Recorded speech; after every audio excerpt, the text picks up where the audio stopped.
Yakana Daywana ma Inerodo. Good morning, everyone. Mamkase. Happy Monday to everyone. Let me quickly share the word of God. Sorry for being late. Mwari vatichengete, Mwari vatipa mumwe mukanazve. Happy Monday to everyone. Happy Monday to everyone. I know that some of people, they are like, nasi Monday inorwadza, but ndauya kuzokuudza kuti Monday yakatonaka because tapiwa mumwe mukanazve wekuti titange svondo. Amen. Ndimwari vakanaka, ndimwari vakanaka, ndimwari vanogona, ndimwari vanoshamisa, ndiye zvoshamisa, ndiye muchinda werugare, ndiye Alpha na Omega, wekutanga nekuguma, muridzi wazvose. Uye anoti kana Mwari vataura ndiani angaramba, kana vari kusaidhi kwedu ndiani angaramba. Kana Mwari ndinokutendai mose nokuuya.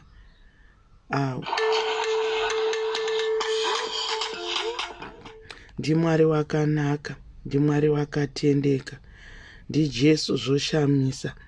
Mangwanani ano, let me read the word of God, quickly reading the word of God. Ndinoitirwa zvakanaka nenyaya iri mushoko raMwari. Ndinoitirwa zvakanaka nenyaya yaUria naDavid. Amen. David anosvika paanoti vaenda kuhondo, David anosara. Amen. David paanosara, let me share, then I'll read the word of God. I'm trying to share here, then I'll straight read the word of God. Mwari vachititira zvakanaka Monday. I'm not going to stay here long because ndatinono it's Monday today. Let me just read the scripture, then we go straight into the word of God. Our theme scripture of today, we are going to have it from 2 Samuel chapter 11. Amen and amen. Kuti uinzwisise nyaya iyi inoda kuti uverenge kubva paverse 1 kusvika painoperera. Amen. But because of our time, I'm not going to read the whole chapter. Ndicha summarize. Amen. Ndinoitirwa zvakanaka naUria. Amen. David vanoti vanhu vaenda kuhondo. Amen. David anosara. David asara, anokwira pamusoro pemba. Amen. Akwira pamusoro pemba, anosvika paanoonerera mukadzi waUria. Thank you so much, my mom, for writing down the verse. Anoti akwira pamusoro pemba, David anosvika paanoonerera mukadzi waUria achigeza. Paanoonerera mukadzi waUria anochiva. My God. Mangwanani ano pana maziso anochiva. Mangwanani ano ita Mwari we ndibatsirei maziso angu asangoone zvinhu zvisina basa. Nokuti David ari pamusoro pemba, ari kuti unobva wazvibvunza kuti pamusoro pemba apa aiitei. Mangwanani anoita Mwari wekudenga, tsoka dzangu ngadzifambire kusingatadzire zita renyu, maziso angu ngaatarise zvisingatadzise zita renyu. Nokuti Uria anga aenda kuhondo. Mukadzi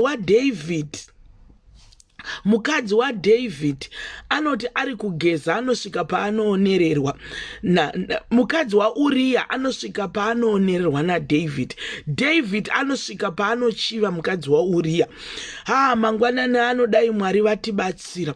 Munoziva zvikada mangwanani ano pane kuri kufambira tsoka dzako kuchaita kuti kukukanganise, kukutadzire uite kusvika paunotadzira Mwari. Asi mangwanani ano tinoda kuti Mwari tiitirei zvakanaka. Handizi kutaura iyoyo mangwanani ano. Pane pandiri kuda kubata panyaya yaUria. Uria anoti aenda kuhondo, anodzoka mukadzi ararwa naDavid. Asi Uria hapataurwi kunzi akaziva kuti Uria mukadzi wake akararwa naDavid. David. But David anosvika paanoona kuti mukadzi waUria amutaurira kuti ndava nepamwiri. David anotuma nhumwe kuti Uria ngaadzoke kubva kuhondo. David atuma nhumwe kuti Uria ngaadzoke kuhondo. Uria shoko rinosvika kwaari rekuti dzoka kuhondo. Uria paanodzoka haadzokere kumba kwake. Uria anosvika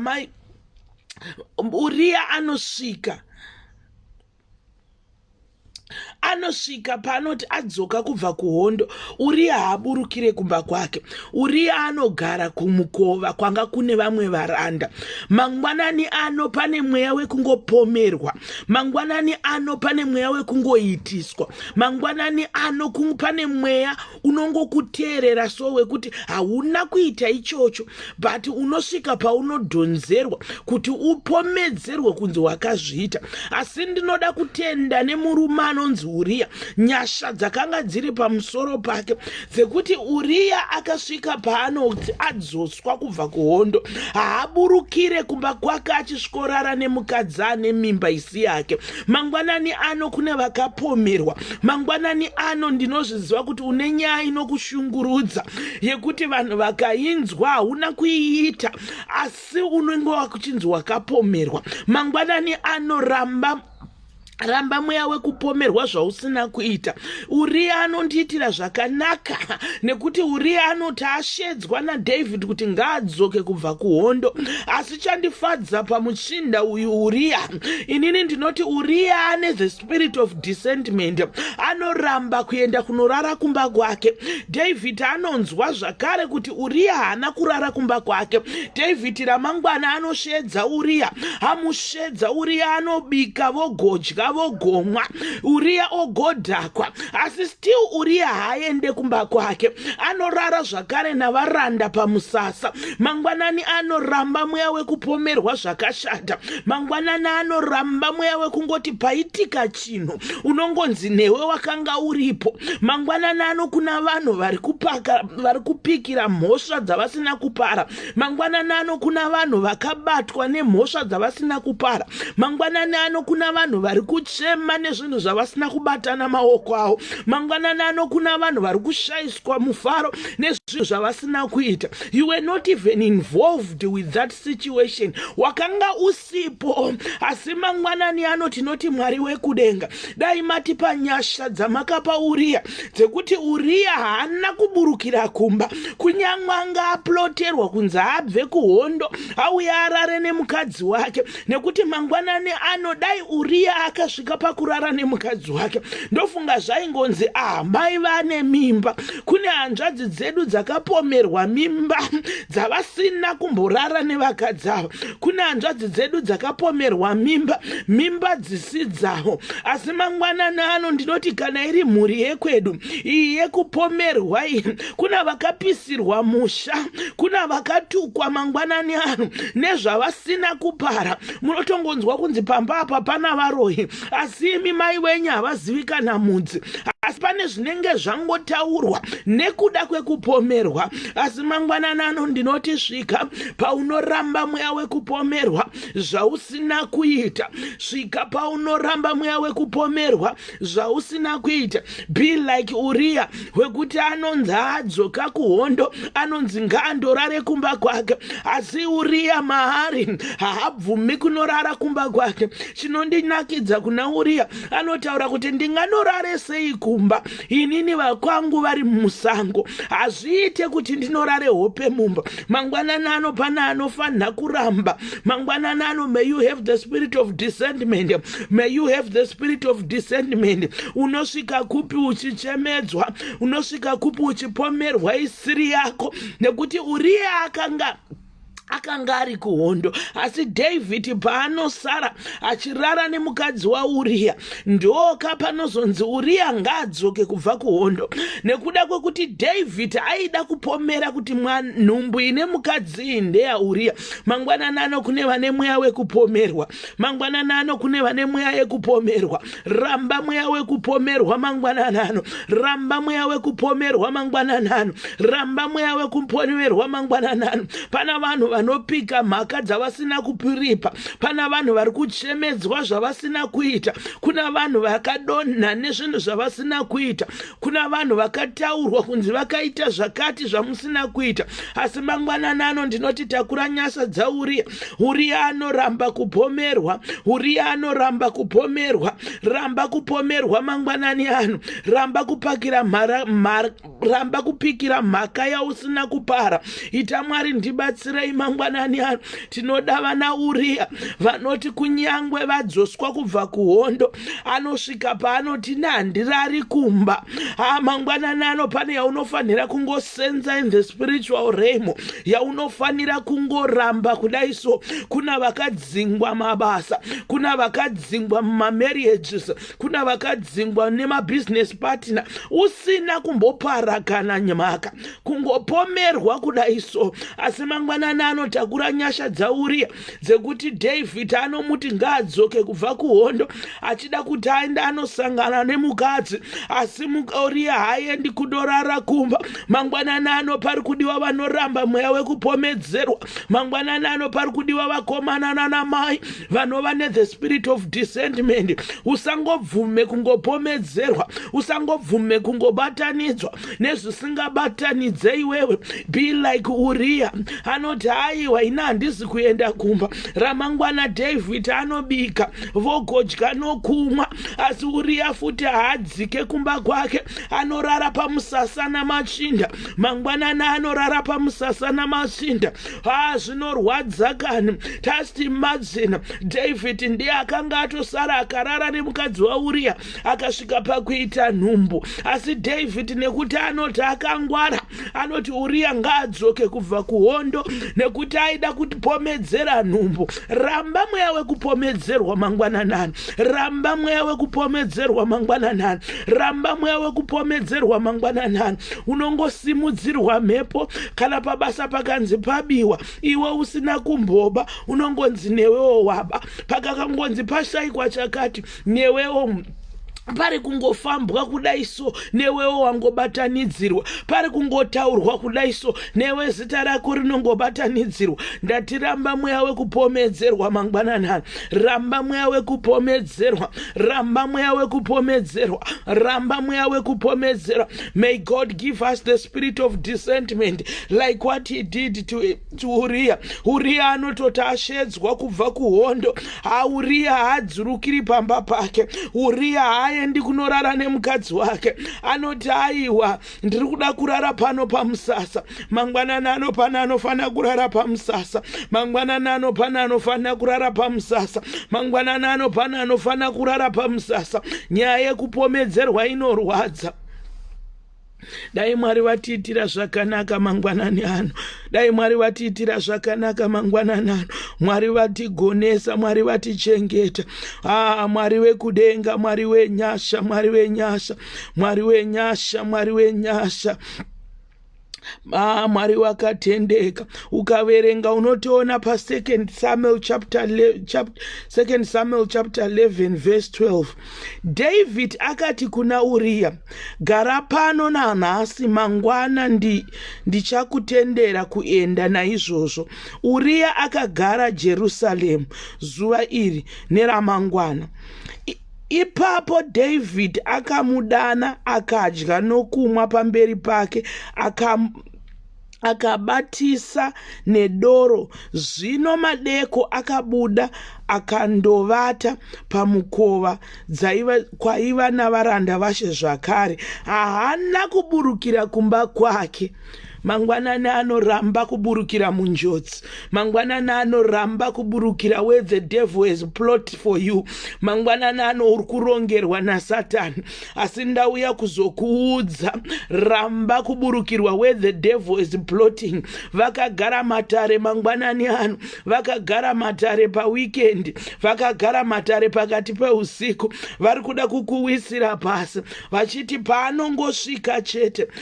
Mangwanani ano anoramba. Be like Uriah. Kunyangwe mukadzi akanga amitiswa, Uriah mahari anonzwa kuti handiendi kumba, mangwanani ano pane kwaunofanira kusaenda. Ramba mangwanani ano, ramba mweya wekuburukira pasi pako. Ramba mangwanani ano, pana vanhu vari kurongerwa mangwanani ano. Satani ari kutokurongera grenade, Satani ari kukurongera urwere, Satani ari kukurongera accident, Satani ari kukurongera kudzingwa basa, Satani ari kukurongera miscarriage, Satani ari kukurongera kubirwa. Asi iwe ramba kubika panzvimbo yauri kurongerwa, nekuti Uriah anoramba kuenda kumba.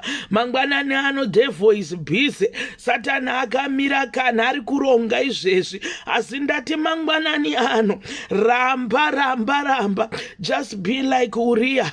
Anoti kunyangwe David azama nepaanogona. David anototi pekutanga anovhunza mangwanani ukaiverenga pa10. Zvinotonzi David akabvunza zvikanzi chokwadi Uriah arara pano, haana kuburukira kumba kwake. Mangwanani ano kune zvauri kurongerwa naSatani. Mangwanani ano kune zvauri kurongerwa naSatani. Dzinza rekwenyu rine zvariri kurongerwa naSatani. Dzinza rekwenyu rine zvariri kurongerwa naSatani. Dzinza rekwenyu rine zvariri kurongerwa. The devil, you are a liar. Pane zvauri kurongerwa na pane zvo mangwanani ano pane zvauri kurongerwa naSatani. Mangwanani ano pane zvauri kurongerwa naSatani. The devil, you are a liar. Tinokuparadza mangwanani ano. Hatisi kuzoburukira maplans ako, hatisi kuburukira maplans ako. Nezita neropa ramambo Jesu, svika paunoramba kuburukira maplans aSatani, svika paunoramba kuburukira maplans aSatani. Ita saUriah wekuti kunyangwe David anga amurongera, asi Uriah haendi kumba kunovata nemukadzi wake. Mangwanani ano Mwari wekudenga, let's be like Uriah wekuti kunyangwe David akanga amurepera mukadzi ave ane mimba, anosvika paanoplota kuti aiwa Uriah ngaadzoke kubva kuhondo. Pane chawarongerwa mangwanani ano, pane chawarongerwa mangwanani ano newakaipa, asi taramba nekuparadza nezita neropa ramambo Jesu. The devil, you are a liar. Enough, it's enough. Enough, it's enough. Enough, it's enough. Zvakaoma sei nhai kurongerwa yausina kuita. Zvakaoma sei nhai kubatanidzirwa yausina kuita. Zvakaoma sei nhai kungobatanidzirwa yausingazive. Zvakaoma sei nhai kuchemedzwa neyausina kuita. Zvakaoma sei nhai kushaya mfaro neyausina kuita. Just imagine kuti David ndiye akatorara zvake nemukadzi waUriah paanotumirwa shoko rekuti ndabata mimba. David anotumira nhume kubva kuhondo kuti endai munoshedza Uriah. Ari kuda kungoti zvinzi Uriah nhumbu ine mukadzi wake. There are some people who need to cover up with other people. May you not be used to cover up zvimwe zvinhu zvevamwe vanhu. Kune mweya, my God, kune mweya inosimuka yekuti kuna vanhu they need covering. Kana vakanganisa, they just take your name and you be used to cover up their burden things. Mangwanani anoramba mweya wekushandiswa. Mangwanani anoramba mweya wekushandiswa. Mangwanani anoramba mweya wekushandiswa. Kuna vanhu vanoti vaita zvinhu zvavo zvakashata, vanotoziva kuti ndikanoshedza nhingi, he will cover up my story. Ramba mweya wekukavhwa navanhu. Ramba mweya wekukavhira vamwe nyaya dzavo. Kuna vanhu vanoshandisa vanhu mangwanani ano. Kune mweya wekushandiswa uri muvanhu. Kune mweya wekushandiswa uri muvanhu. Kune mweya wekushandiswa uri muvanhu. Itaini from today, I'm not going to be used to cover up someone's mess. Pana vanhu vanenge vamesa upenyu hwavo. Pana vanhu vanenge vakanganisa upenyu hwavo. Asi vanotoziva kuti ndikashandisa zita ranhingi, I will be well, be like Uriah. Akaramba kushandiswa, akaramba kuita cover up for David nekuti mukadzi wake akanga ahura zvake naDavid. Asi mangwanani anhu, ramba rudzi rwekwenyu ngarurambe kuitwa cover up. Kune mweya inotera yekungoti you be covering up so other people's mess. Ramba mangwanani anhu, kune vanoti vadonhedza madhirihori avo, kune vanoti vaita nyaya dzavo, unongobatanidzirwa munyaya idzi. Ndati mangwanani ano, ramba mweya wekubatanidzwa, mangwanani ano, ramba mweya wekubatanidzwa, ramba mweya wekungoshandiswa kuita cover up others people's mess. Kune munhu wekuti vanenge vatoshandisa vatadza vaita zvinhu zvavo, but they know kuti if I've said someone's name, ndikati ndanga ndina nhingi nanhingi, mangwanani ano itasauriya anoramba mangwanani ano, ramba kuita cover up someone's mess. Pana vakazvidonhedza asi vari kutsvaga vekunyepera, pane vakazvidonhedza asi vari kutsvaga vekudonhedzawo, pana vakazvidonhedza vari kutsvaga vanhu vekuvadonhedzawo. Uriya anoramba kuburukira kumba. 2 days David achimutsvaga chete. Ramba mweya wekushandiswa, ramba mweya wekushandiswa, ramba mweya wekuita cover up, ramba mweya wekungopomedzerwa. Paita mweya mbiri apa, mweya wekupomedzerwa, mweya wekushandiswa, wekuda kupukuta tsvina yausina kubata, yekuda kupukuta tsvina yausina kubata, just to clean up the mercy for someone. Ye wakanga usipo mangwanani anoita Mwari wekudenga, ndibatsirei Jesu, tibatsirei Mwari wekudenga. Thank you Father, thank you Holy Spirit. Mazvita mangwanani ano, we glorify your holy name, we exalt your name. Mazvita Mwari. Our theme scripture for today, it was 2 Samuel chapter 11. Kuti uinzwisise nyaya yacho, just go and read the whole chapter, then you get to understand it. Our theme scripture was 2 Samuel chapter 11. Unogona zvako kubva pa 10 kana kungoiverengera yese. Mwari vatiitire zvakanaka. Ramba mweya wekushandiswa, ramba mweya wekupomedzerwa. Be like Uriah, anoramba kushandiswa, anoramba kupomedzerwa. David anoti arara nemukadzi wake, mukadzi wa David anoti arara nemukadzi waUriah. Mukadzi waUriah paanoona kuti abata mimba, anotumira shoko kuna David, oti David ndava nepamuviri. Then David anotumira thank you so much Chiedza. Then David anotumira nhume kuhondo kuti itai kuti Uriah adzoke kuhondo. Then David was expecting Uriah when he came from kuhondo, anongosvika oenda kumba kwake orara nemukadzi wake as normal. Mukadzi waUriah panoti nhumbu zvongonzaiwa, baba vakanga vari pano, saka nhumbu ine mukadzi waUriah ndeya Uriah. But David anosvika paanoti abva kuhondo, anoramba kuenda kumba. Mangwanani ano, may you have the spirit of discernment in you. Usangopinde pawarongerwa, usangopinde pawarutirwa tsoro naSatan. Mangwanani ano, ita God, I need the spirit of discernment. God, I need the spirit of discernment. I reject the spirit yekuita cover up to someone's mercy. I reject the spirit yekupomerwa. I reject the spirit yekushandiswa. Ramba mweya wekushandiswa, ramba mweya wekucleana the mess of someone, tsvina dzevamwe vanhu. Kuna vanhu vanongori nemweya wekupukuta tsvina dzavamwe vanhu. Ramba mangwanani ano nezita neropa ramambo Jesu. May we all carry the spirit of Uriah. Anoramba kuita cover up nyaya yemukadzi yaDavid. David maiona kai, maiona.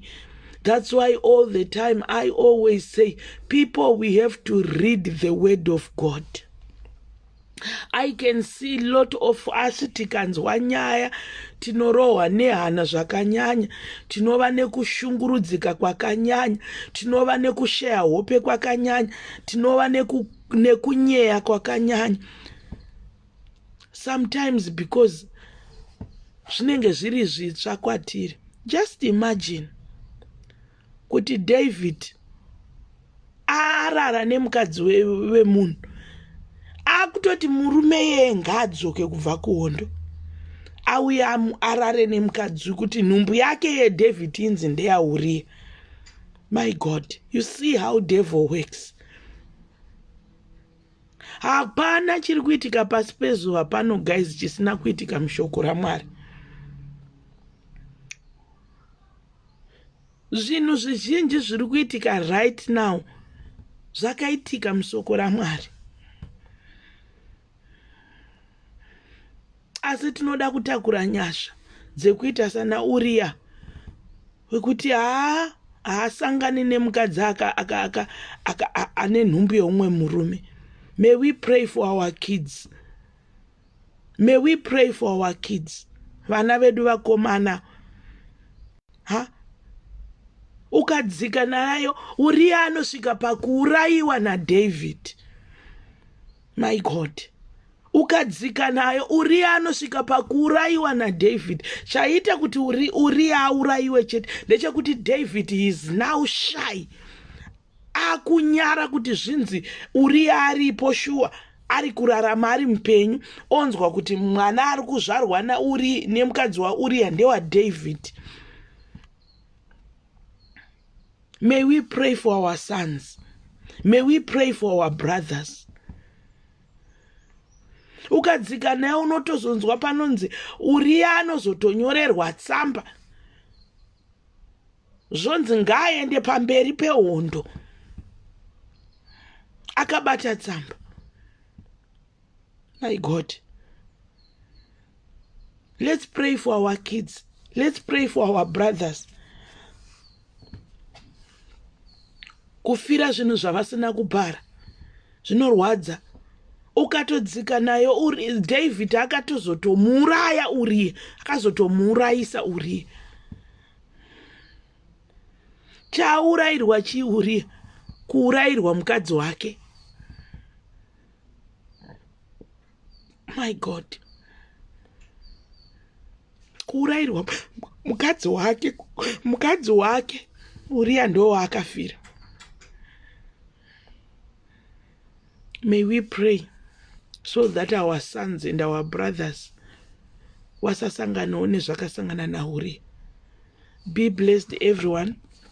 I'm Yokozuna Zimbabwe. For those who are watching me for the first time, happy Monday to you. I've got my page Yokozuna Zimbabwe. Thank you so much for coming in. Mwari vakuchengetei, Mwari vakuitirei zvakanaka. I love you so much. Mwari vanokudai. Ndinotenda SIS MELLY for allowing me to preach on this platform. Mwari ngavavachengete, Mwari ngavavarwire ivo nemhuri yavo, and also the team works behind SIS MELLY's diaries. May God take you far. Zvishuwo zvemwoyo yenyu ngazvizadziswe. Mwari vangotirwire. Pane dzimwe hondo dzatinosangana nadzo, tinongoti Mwari tirwirei murimi. Hatirwi nenyama neropa, asi tinorwa nemhepo iri muchadenga. Asi tinongoti Mwari muri nhovo yedu, hatidzityi hondo idzi, munotipa ngoni dzenyu. NdiMwari vakatendeka. Mercy, thank you for coming. V, thank you for coming. Malone, thank you for coming. Rutendo, thank you for coming. Wendy, thank you for coming. And all those are behind the scene. Munozwa ndine vanhu vakawanda vanoti Yoko, ini ndinokufollowa zvangu but handikomenti, handidii. But Mwari ngavakuitirei zvakanaka. Mwari vakuchengetei. Thank you so much. Edzai for coming. Tinongoti mbiri yose ngaipiwe kuna Jesu, iye ndiye Alpha na Omega. Let us pray for each other, guys.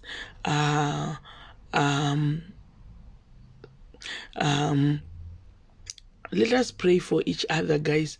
You know, there are a lot of people who are facing a lot of challenges. Tinema challenges akawandisa. Saka how we can help each other to pray is just when you are praying all the time. Mwari rapai vose vanorwara, vari mudzimba, vari muzvipatara, vari mumajeri, vari mumigwagwa, wherever. Just say that Mwari rapai vose vanorwara. Pana vanhu vari kuchema, Mwari pukutai misodzi ari pamatama avo. Kune vanhu vasina mabasa.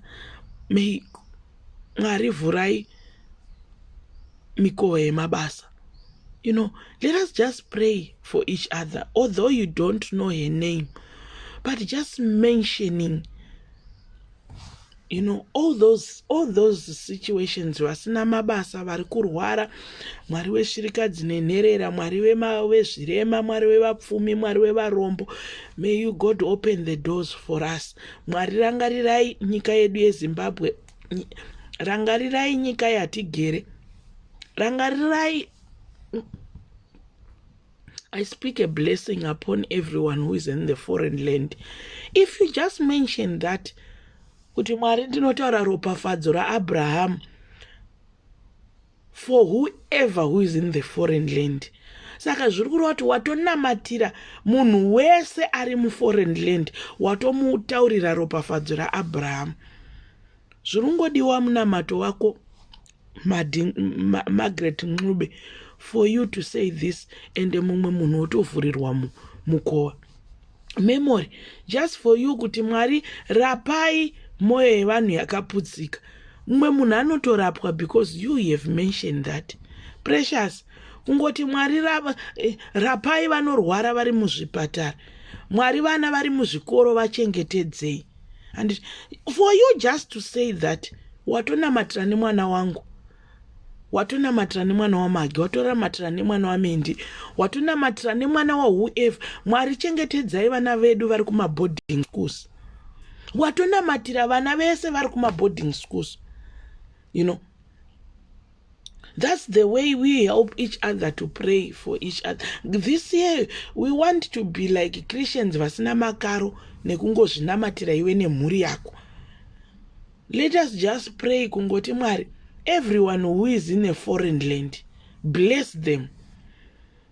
Varume vese vasingashande Mwari, makataura musoko renyu mimi kuti murume achadya cheziya. Saka cheziya chacho chiri kupi kana iye asiri kushanda? Mwari makataura kuti mukadzi uchatakura mimba kwemwedzi mupfumbamwe. Saka wese mukadzi asina mwana, mimba yake iripi? And it, you say, Lillian Duncan, how are you? Because that what Mwari zvavakataura. Pakanzi Adam na Eve matadza. Iwe Adam uchadya cheziya. Saka kana murume asiri kubuda ziya, asiri kuenda kubasa, achiri murume here naye Mwari? Ngativabvunze izvozvo kune varume, kune mabhudhi vedu nana brother vedu asingashandi. Kune vakadzi vasina vana, ngativaprovokei Mwari. Makati mukadzi achatakura mimba kwemwedzi mupfumbamwe. Saka vese vakadzi ava vasina mimba ava Mwari havazi vakadzi here, nekuti imi ndo zvamakataura musoko renyu kuti iwe Eve naAdam matadza, iwe Eve uchatakura mimba kwemwedzi mupfumbamwe, ucharwadziwa nemimba. Nyoka uchafamba, inga nyoka tongodzona dzichifamba nedumbu. Nyoka tiringodzona dzichifamba nedumbu. Pane pawakambona nyoka ichibhururuka? Saka why kunyoka zviri kuramba zvichiitika? Isu toona there is an error pasapa. Mwari hamuzi kuiona here error yamakuita. Murume haazi kushanda, imi makataura kuti murume uchadya cheziya.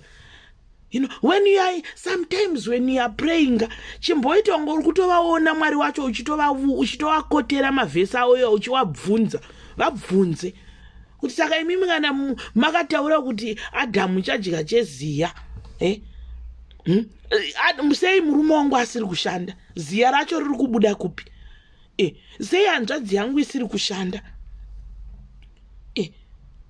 Mwari makati mukadzi uchatakura mimba kwemwedzi mupfumbamwe acharwadziwa nemimba if saka sisi vangu sei vasiri kutakura mimba, ini sei ndisiri kutakura mimba?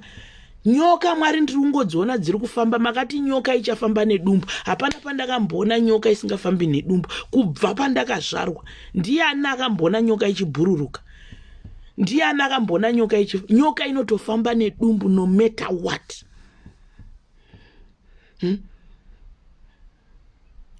You see?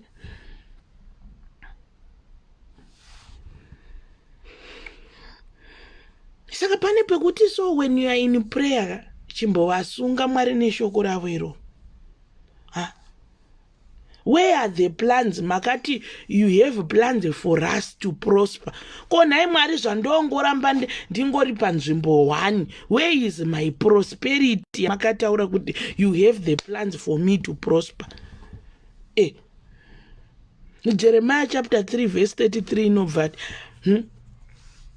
Call unto me and you shall see the marvelous things and the unsearchable things. Wobva wabvunza kuti ko ini zvandiri kuramba ndichingonamata ndichikudanai. Where are the marvelous things? Where are the unsearchable things? You know, we have to provoke him.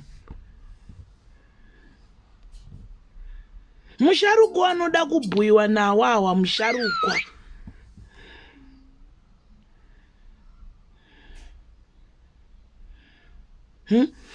Haizi kwatiri here nekutadzira kwatinoita. Exactly. Aiwaka, unoziva kuti evermore. Pane time yekuti uri kunyatsozi, I know there is no one is righteousness. Tese tikuvavarira kuchibata. But pane pamwe pekuti uri kunyatsoziva kuti Marika, pane pandakamira panapa, ndakamira nemi, I'm all yours. You know that? Pane imwe time yekuti you know yourself, guys. You know yourself. Guys, pane pekuti unonyatsonzwa. Zvakafanira kuti let me give me an example like isusu masingle mother. Unenge uchinyatsoziva kuti inini handichaiti zvekurara nevarume. Because most of isusu zvekutadza neadultery. Uri kunyatsonzwa kuti inini adultery ndakaisiya Mwari ndauda kukushandirai faithfully. Mwaza pane pekuti unofana kutogara navo so kutovagarisa pacheya Mwari ava newe uchitogara muchibvunzana. Unotogara kapacheya nababa kahunge muchiwirirana. Ndo zvandiri kuedza kutaura evermore. Because haunga provoke baba iwe wakawabira mari yavo. Ndosa makazoona that man of God. Good morning munhu waMwari vachigodora. That's why makazomboona man of God uya yakambotrenda uya akati imwe nyaya haidi prayer inoda kuti urowe. Paakarowa mukomana uya mbama wekuba mari uya aba mari baba wake vanenge wangowamuroya here. Ndifunga baba wake wangowamuroya here. Man of God akati ndidi kukunamatira bva muti mucheka. Saka pane pamwe pacho pekuti unonoprovoka baba seiwo wakatadza. That's why achiti uya titaurirane. Totanga katotaurirana inini baba ndakakutadzirai ndiregererei. After tataurirana kaye kuregererana.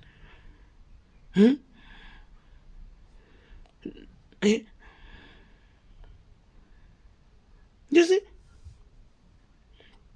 Ndopo ndochiti aiwa kanhai Mwari. Ko yofamba sei yanhasi nyaya. Kutoritora bhaibheri rako uchitorivhura uchiverenga vhesi uchitomubvunza kuti but imi Mwari imi makataura kuti makataura kuti mukadzi murume achadya cheziya. Sei murume wangu asiri kuenda kubasa? Murume wangu sei asiri kuenda kubasa Mwari? Imi makati murume achadya cheziya. Mwari makati mukadzi achatakura mimba kwemwedzi mupfumbamwe acharwadziwa. Sei ini ndisina mimba yacho? Vabvunze. Nyoka tiri kudziona dziri kufamba idzi, nyoka dziri kufamba nedumbu. Kana kapane pandakakutadzirai Mwari ndiregererei. Nokuti vanotaura kuti uya titaurirane. Anyway, guys, I love you so much. Be blessed, everyone. Thank you all for coming. Yes. It's very powerful. So, praying with a scripture zvakangofanana nekuti waenda kucourt une evidence. I've got this evidence. Vasina ma-evidence ndo vanosara kucourt uku, ndo vanovharirwa. Munhu akauya ne-evidence kucourt apa, akaba footage iri kupi yekuti akaba iri papa akaba makorogate akaba izvi footage iripo ndichionekwa ndakampunyikidza ndakadai, unotosara ukavharirwa.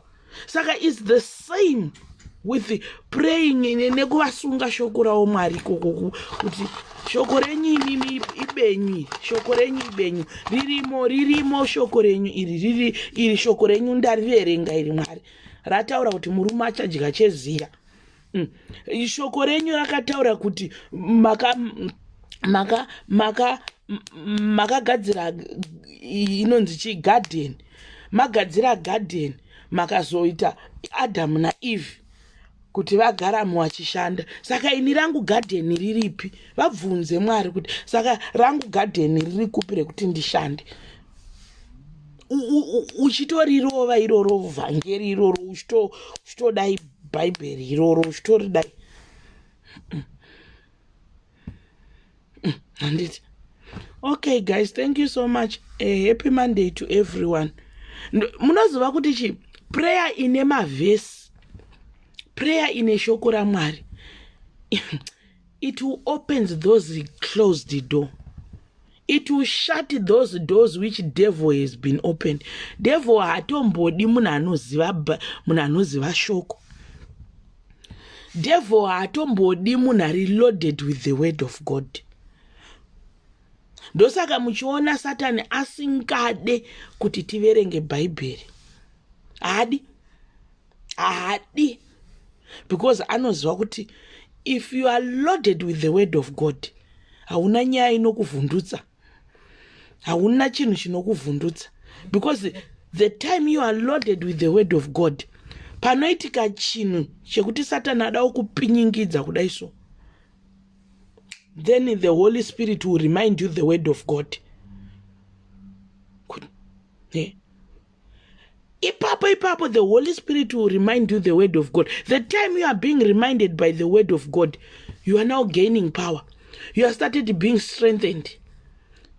You may be weak physically, but in your spirit you are uri hierarchy inotyisa. Why? Because you are loaded by the word of God. You see? Saka Satan anozviziva kuti ukagona kunzwisisa shoko raMwari nekuriverenga. Because unoziva kuti pane umwe munhu wekuti even akatakwa so, and then because you are loaded by the word of God, vamwe vanhu vanenge vachiridza mhere nekuchema nekuita sei, iwe wega because unenge uchitongoti 2 seconds.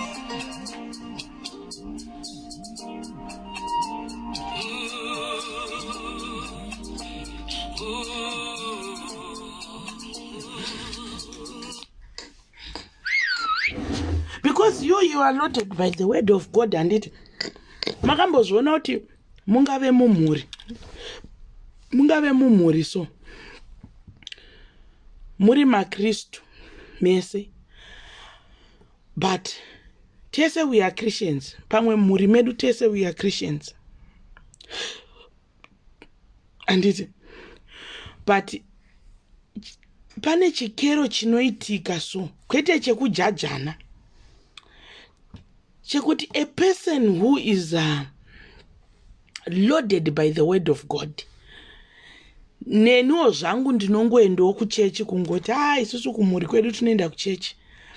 Even tikawirwa nedambudziko, mungava tawirwa nedambudziko as a family, unotoona kuti panapa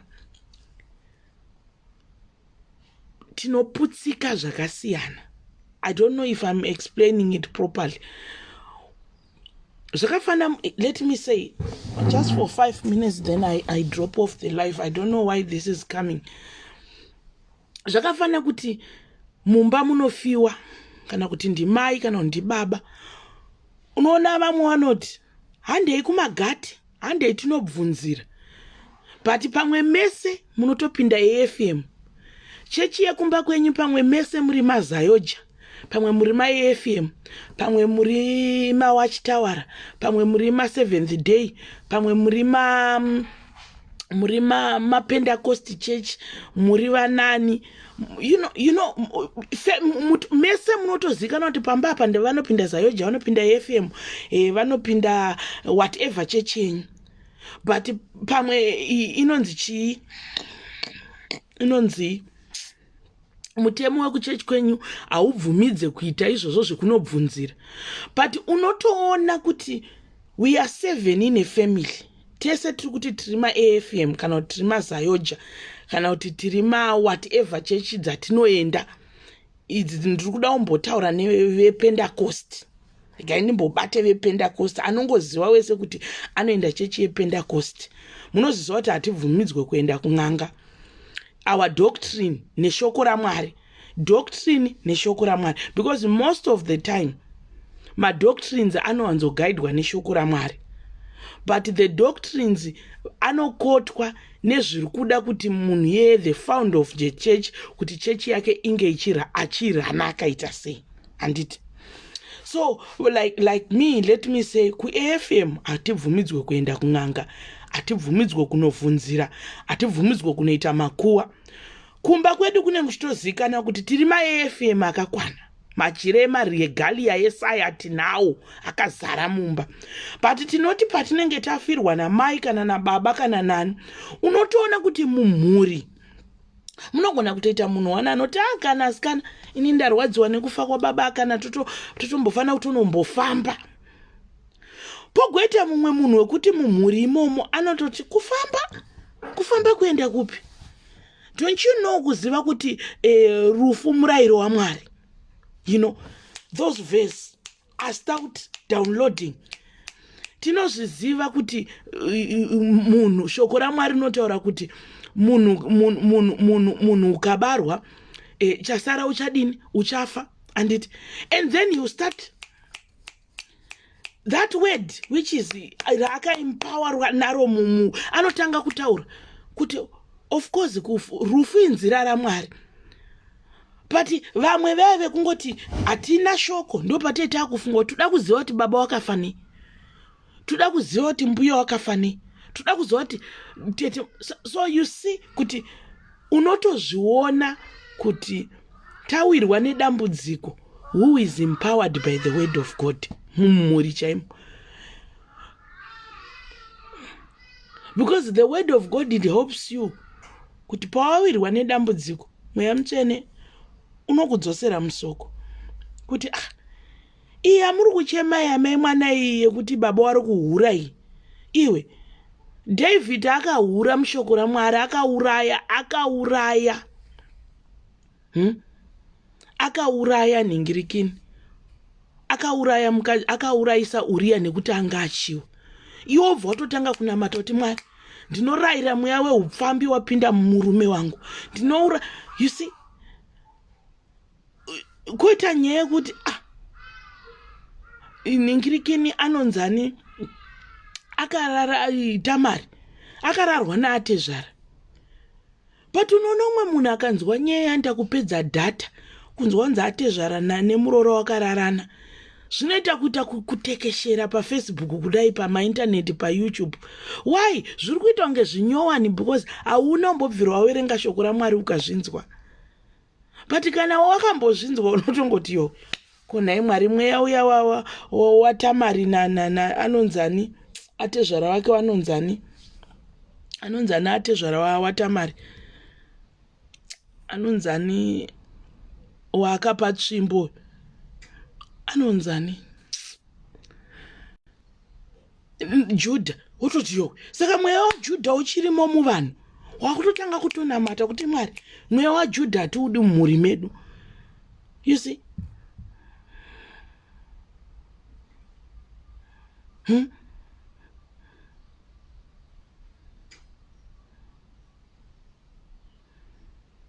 Did you see?